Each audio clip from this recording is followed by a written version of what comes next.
I heard my BF's parents say racist things about me. I never thought I'd hear the words that I did that night. I was upstairs in my boyfriend's parents' house, brushing my teeth after dinner, when I heard them talking downstairs. At first, I wasn't paying attention. It sounded like the usual muffled voices of parents catching up after a long day. But then my name came up. My ears sharpened. And then the words hit me like a brick. "She's not like us," his mom said, voice low but sharp. "I don't trust those people. I don't want her influencing him." And his dad replied, "It won't last. He'll get tired of her. He needs someone from his own kind, not that." I froze with the toothbrush still in my mouth, my heart pounding so hard I thought they'd hear it through the walls. I felt sick. I felt small. I felt like I had just been punched in the chest. And then, right after, I heard footsteps coming up the stairs, headed toward the hallway. I panicked because suddenly it hit me. They didn't know I was listening. They didn't know I heard every word. And now someone was about to open the door. I had seconds to decide, pretend I heard nothing or confront them right there. The doorknob turned. Okay, let me back up a little, because I feel like I need to explain how I even ended up in that moment in the first place. I'm 25. My boyfriend is 26. We've been dating for about a year, and honestly, it's been the best relationship of my life. He's kind, attentive, and for the most part, makes me feel really safe and loved. The only thing I had been nervous about from the start was meeting his family. They come from a very traditional background. I knew that. He had warned me gently about it, saying things like, they can be a little old-fashioned, or don't take it personally if they act reserved at first. But I guess, in my naive way, I thought that if they saw how much I love their son, they'd come around. Love would win them over, right? The first time I met them, it was fine, not great, not warm, but polite. They shook my hand, asked me questions about my job, about my family, about where I grew up. But there was this something under the surface, a stiffness, a politeness that felt almost forced, like they were hosting me because they had to, not because they wanted to. Still, I told myself it was just nerves. I told myself I was imagining things. But then, little things started to add up. Like the time his mom forgot to set a place for me at the dinner table, or how his dad never really looked me in the eye when he spoke. Or once, when I brought dessert, his mom said, "Oh, that's different," and didn't eat a bite. I brushed it off. I didn't want to cause problems. My boyfriend adored me, and I adored him. I thought I could handle a little awkwardness. But that night, he had invited me to stay over at his parents' house after a family dinner. It all came crashing down. Dinner itself had been okay, stiff, again, but nothing dramatic. After, everyone scattered. His dad to watch the news, his mom to clean the kitchen, my boyfriend to take a shower, and me upstairs to get ready for bed. That's when I heard them. That's when I learned the truth. And now, standing in the upstairs bathroom, toothbrush in hand, I could feel the footsteps coming closer. The doorknob turned slowly, and I knew everything was about to change. The bathroom door creaked open. It wasn't his parents, it was my boyfriend. Damp hair, towel slung over his shoulders, grinning at me like nothing in the world was wrong. For a split second, I almost collapsed with relief. But then I remembered what I had just heard. His parents' voices were still echoing in my head. Not like us, those people, not that. He kissed my cheek and asked, "You ready for bed?" Like it was the most normal night ever. And I stood there, frozen, toothbrush shaking in my hand, wondering if I should say something right then. I didn't. I couldn't. Not yet. Instead, I smiled like a robot, nodded, and followed him into his room. But I couldn't stop hearing it, couldn't seeing the way his parents had looked at me during dinner, like they were already thinking it. The words burned holes in my skull. That night, lying next to him while he drifted off to sleep, I stared at the ceiling. My chest was tight. I felt like an intruder in a house that would never welcome me. When I finally did sleep, my dreams were heavy, full of voices whispering things I couldn't quite understand, but that still left me waking up with tears in my eyes. The morning after, it only got worse.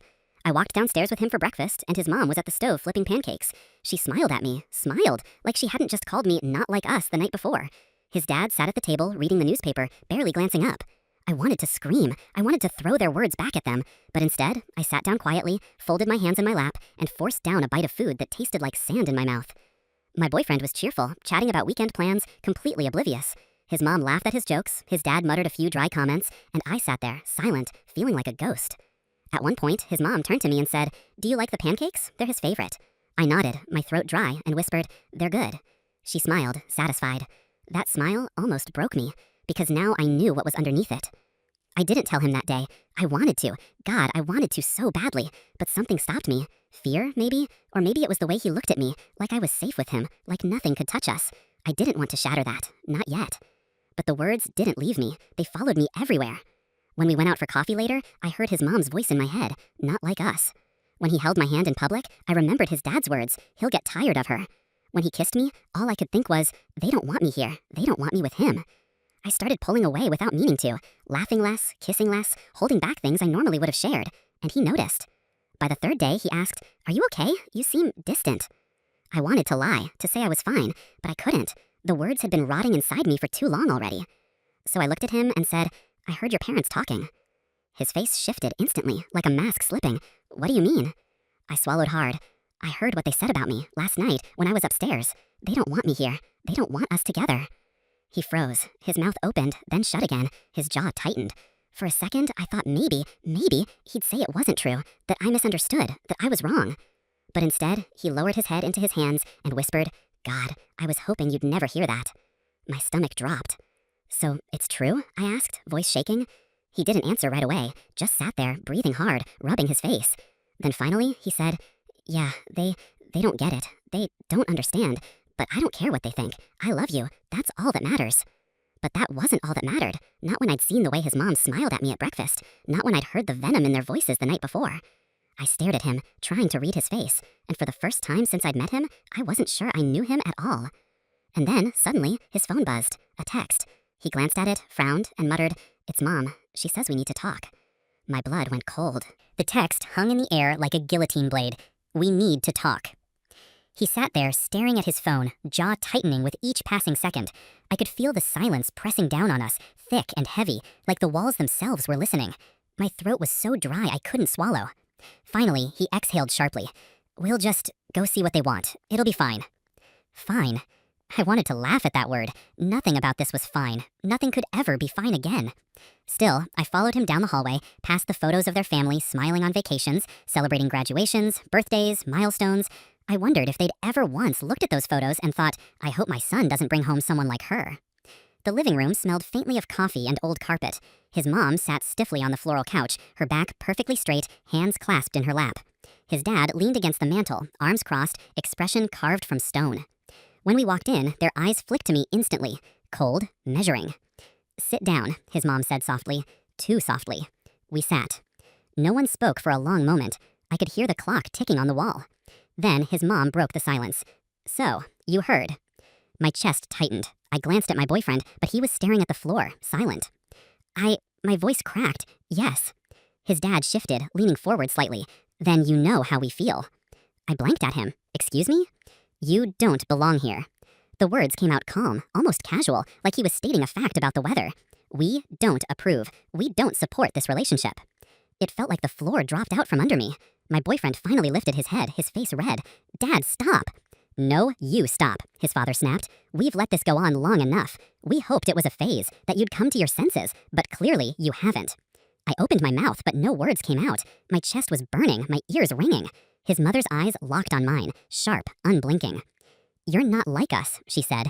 Her voice was calm, but her words cut deeper than any scream. You never will be, and we will never accept you as part of this family. The words landed like blows. My boyfriend shot up from the couch. That's enough. You don't get to talk to her like that. You don't get to decide who I love. Sit down, his dad barked. No, his voice cracked, shaking with rage. I'm sick of this. I'm sick of you acting like it's your life. It's mine. The air was vibrating with tension. I sat frozen, heart pounding so hard I thought I might faint. His mother's gaze never left me, like I was prey caught in a predator's sightline. Then she said it, the words that shattered everything. If you stay with her, you're not our son anymore. The room went silent. My boyfriend's face went pale. He opened his mouth, but nothing came out. His chest heaved, hands shaking at his sides. I couldn't breathe. I couldn't move. Finally, he whispered, Are you serious? His dad's expression didn't waver. Dead serious. I felt the tears sting my eyes, but I refused to let them fall. I wouldn't give them that satisfaction. I think we should go, I said softly, my voice trembling. But he didn't move. He just stood there, staring at his parents like he didn't recognize them. Son, his mom said, voice soft again, too soft. We're trying to protect you. People will judge. People will talk. You deserve better. That broke me. Better, I snapped, finally finding my voice. You think I'm not good enough for him because of something I can't change? You think I don't love him? That I don't care about him? That I don't... Love isn't enough, his dad cut in. Not when you're dragging him down. Dragging him? My voice cracked. Are you even listening to yourselves? They didn't flinch, didn't waver. And that's when it hit me. This wasn't about me. Not really. Nothing I said would ever matter. They had already decided who I was, what I was, and nothing, no words, no actions, no proof, would ever change it. I turned to my boyfriend, desperate. Say something. He looked at me, then at them, then back at me. His eyes were full of pain, confusion, love, and fear, all tangled into one. And then he whispered, I don't know what to do. The bottom dropped out of my stomach. His parents' eyes lit up, just a flicker, like predators sensing victory. That was the moment I realized this wasn't just a fight, this was a war, and I wasn't sure whose side he would choose. The car ride back to his place was silent. My hands were shaking in my lap. My face burned, but I kept my eyes fixed out the window, refusing to let him see the tears threatening to fall. When we pulled into his driveway, he turned off the car but didn't move, just sat there, gripping the wheel like it was the only thing holding him together. Finally, he whispered, "I love you. You know that, right?" I nodded, though my throat was too tight to speak. But his voice cracked. "They're my parents, my family. I can't just..." He trailed off. I turned to him slowly. "So, what are you saying?" He didn't answer, and in that silence, I felt the world shift under my feet. Because love wasn't enough anymore, not against this, not when his parents were willing to burn everything down to keep us apart. The next day, things escalated. I was sitting on his couch, scrolling through my phone, trying to numb the ache in my chest, when there was a knock at the door. He opened it, and there they were, his parents. My stomach twisted. They didn't even look at me as they pushed their way inside. His mom's voice was sharp this time, no softness left. "We need to talk, alone." I stood up, but she glared at him. "Not you." My boyfriend hesitated, then glanced at me, torn. I nodded weakly, even though every part of me screamed, "Don't you dare leave me alone with this." They disappeared into the kitchen, the door swinging shut behind them. I sat there, fists clenched in my lap, straining to hear. Voices rose and fell, muffled but sharp. His dad's deep rumble, his mom's piercing tone, my boyfriend's voice cracking, pleading. And then, silence. The kind of silence that makes your blood run cold. The kitchen door creaked open. His parents stepped out first. Their faces were smug, victorious. His dad clapped a hand on his shoulder. His mom kissed his cheek. And then they laughed. My boyfriend followed slowly, his face pale, eyes hollow. I stood. What did they say? He didn't answer right away, just staring at the floor, his whole body trembling. Finally, he whispered, "They want me to choose." My chest tightened. "And what did you say?" He lifted his eyes to mine, tears streaming down his face. "I don't know." And just like that, I felt the last bit of solid ground crumble beneath me. That night, I couldn't sleep. I lay awake staring at the ceiling, my heart pounding in my chest. Every word his parents had said echoed in my head. Every silence from him cut deeper than any insult. I realized something then, something I had been trying to ignore. This wasn't just about them. It was about him. About whether he would fight for me or let their voices drown me out. And as much as I loved him, as much as I wanted to believe in us, I knew the truth deep down. If he didn't choose me now, he never would. But as I rolled onto my side and looked at him sleeping beside me, tears still drying on his cheeks, I wondered, would he ever be strong enough to? And worse, if he wasn't, what would I do? The car ride back to his place was silent. My hands were shaking in my lap. My face burned, but I kept my eyes fixed out the window, refusing to let him see the tears threatening to fall. When we pulled into his driveway, he turned off the car but didn't move, just sat there, gripping the wheel like it was the only thing holding him together. Finally, he whispered, "I love you. You know that, right?" But his voice cracked. "They're my parents, my family. I can't just..." He trailed off. I turned to him slowly. "So, what are you saying?" He didn't answer. And in that silence, I felt the world shift under my feet. Because love wasn't enough anymore, not against this, not when his parents were willing to burn everything down to keep us apart. The next day, things escalated. I was sitting on his couch, scrolling through my phone, trying to numb the ache in my chest, when there was a knock at the door. He opened it, and there they were, his parents. My stomach twisted. They didn't even look at me as they pushed their way inside. His mom's voice was sharp this time, no softness left. "We need to talk, alone." I stood up, but she glared at him. "Not you." My boyfriend hesitated, then glanced at me, torn. I nodded weakly, even though every part of me screamed, "Don't you dare leave me alone with this." They disappeared into the kitchen, the door swinging shut behind them. I sat there, fists clenched in my lap, straining to hear. Voices rose and fell, muffled but sharp. His dad's deep rumble, his mom's piercing tone, my boyfriend's voice cracking, pleading. And then, silence. The kind of silence that makes your blood run cold. The kitchen door creaked open. His parents stepped out first. Their faces were smug, victorious.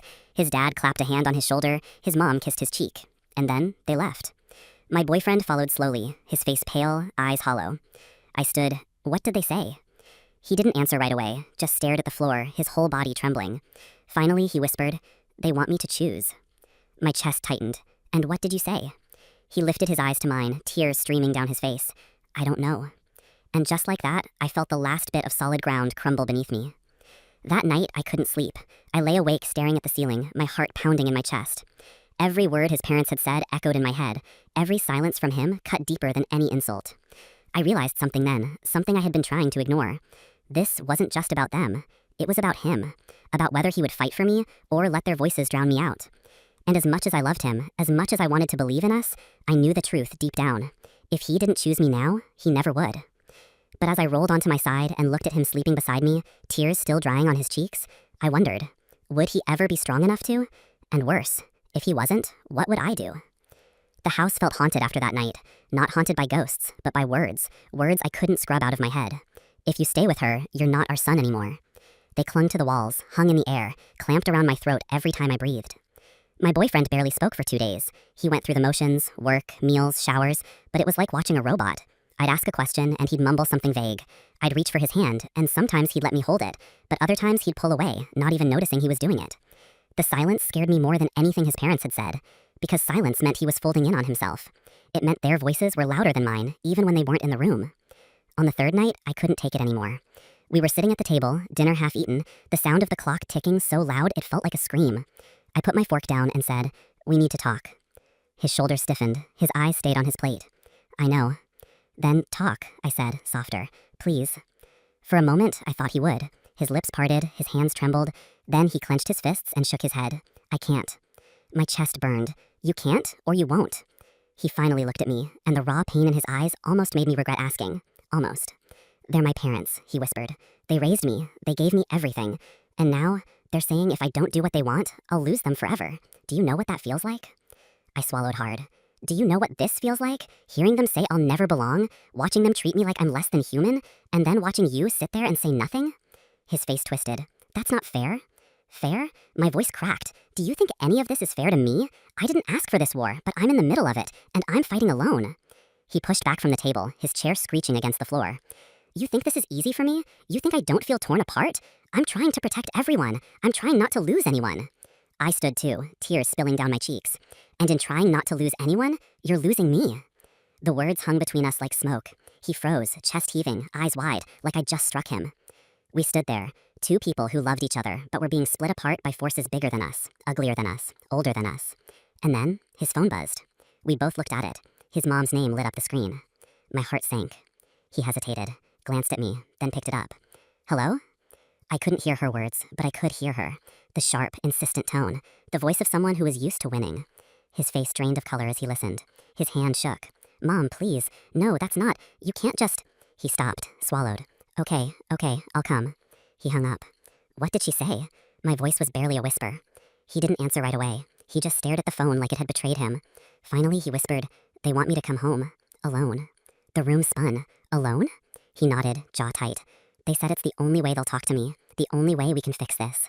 "Fix this?" My voice cracked. "By pretending I don't exist?" He winced. "It's not like that. It's exactly like that," I snapped. "They're trying to erase me, and you're letting them." His eyes filled with tears. "What do you want me to do? They're my parents. If I don't go, they'll..." His voice broke. "They'll cut me off." "And if you do go," I asked, my voice trembling, "what happens then? Do you sit at their table and nod while they call me names? Do you agree with them just to keep their love? Do you press your hands to your face, groaning? Stop, please, I can't." "You can't what?" I demanded. "You can't choose?" His hands dropped. His face was wet with tears. "Don't make me." The silence that followed was louder than any scream. Because he was right. I was making him choose. But wasn't that the point? Wasn't that what love was? Choosing each other, even when it hurt? I turned away, pressing my hands to my mouth to stop the sobs clawing up my throat. My body shook, my chest heaved, but I wouldn't let him see me break. Finally, I whispered, "If you walk out that door, I don't know if I'll be here when you come back." His breath caught. "Don't say that." "I have to," I said, my voice shaking but steady. "Because if you can't stand up for me now, you never will." The clock ticked. The silence stretched. And then, he grabbed his keys. My heart shattered. He looked at me one last time, eyes begging me to understand, to forgive, to wait. Then, he opened the door. Cold air rushed in, and he was gone.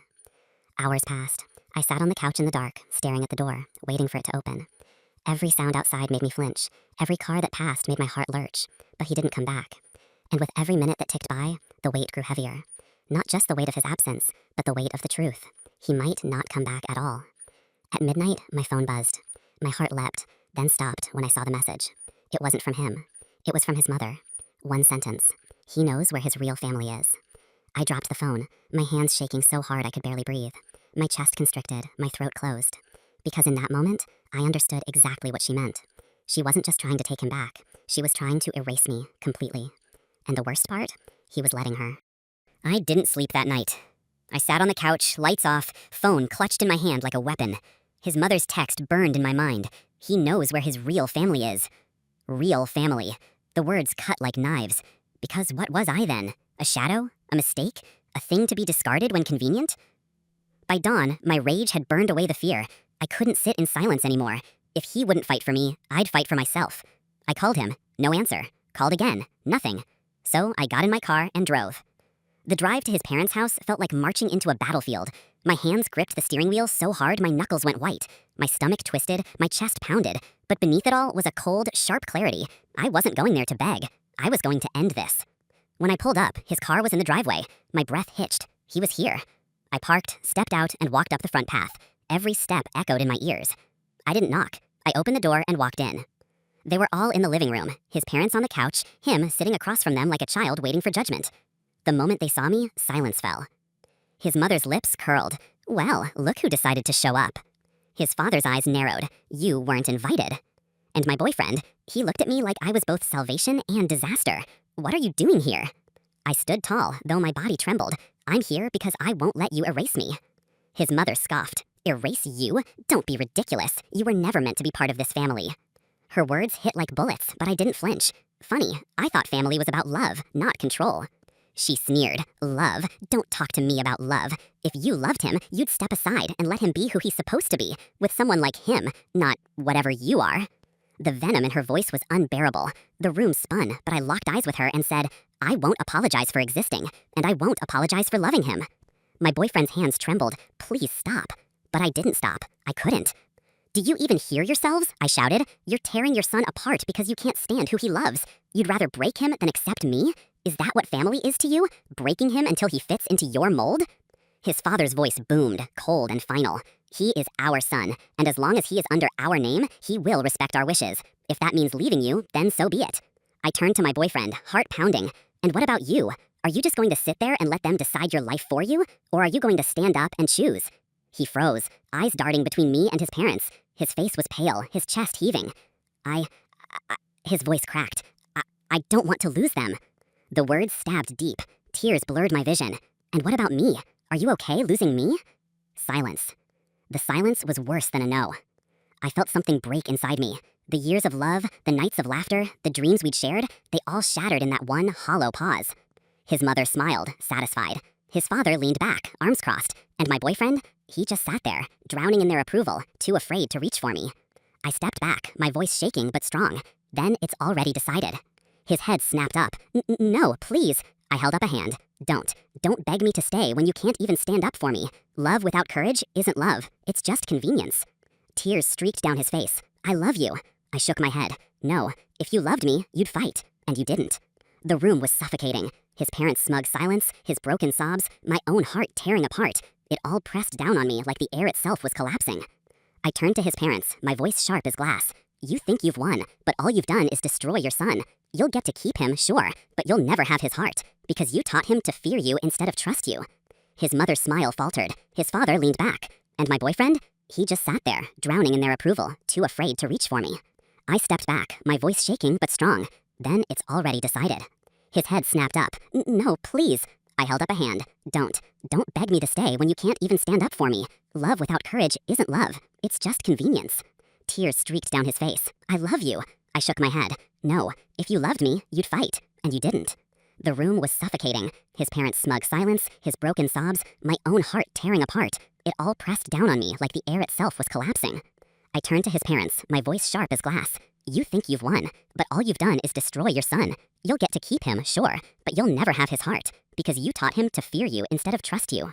His mother's smile faltered. His father's jaw clenched. And my boyfriend? He broke. He collapsed into tears, burying his face in his hands, sobbing like a child. I walked to the door, my chest hollow, my legs shaking. Before I stepped out, I looked back one last time. I hope the control was worth it, because you didn't just lose me today, you lost the best parts of him too. His mother's smile faltered, his father's jaw clenched. And my boyfriend? He broke. He collapsed into tears, burying his face in his hands. I walked to the door, my chest hollow, my legs shaking. Before I stepped out, I looked back one last time. I hope the control was worth it, because you didn't just lose me today, you lost the best parts of him too. Then I left. The air outside was cold, sharp, alive. I gasped it in like I'd been drowning. I didn't know where I was going. I didn't know what came next. All I knew was this. I'd walked into that house ready to fight, And I'd walked out knowing the truth. He had made his choice, and so had I. That night, I packed my things.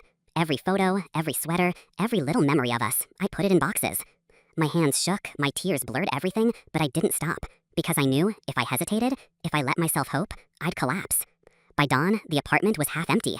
My bags were in the car, my heart was in pieces. I sat on the edge of the bed, staring at the door, waiting for him to walk through, to beg, to fight, to finally choose me. But the door never opened. And for the first time since I'd met him, I realized maybe it never would. That was the day everything ended.